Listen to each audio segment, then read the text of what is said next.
Kristo bilang tagapagligtas ng tao.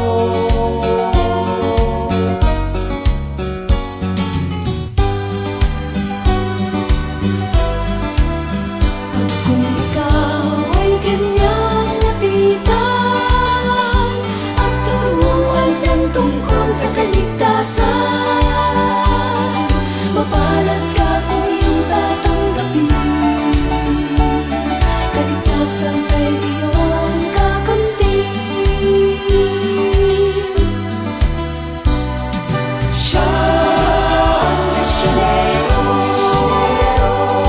siya ang tunay na kawal ni Kristo, at makikita sa kanya ang kagalakan na maibalita ang ebanghelyo sa buong sanlibutan.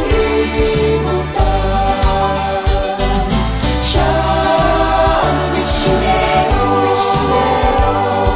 siya ang tunay na kawal ni Kristo, at makikita sa kanya ang kagalakan na maibalita ang ebanghelyo sa buong sanlibutan. Siya ang misyonero, siya ang tunay na kawal ni Kristo, at makikita sa kanya ang kagalakan na maibalita ang ebanghelyo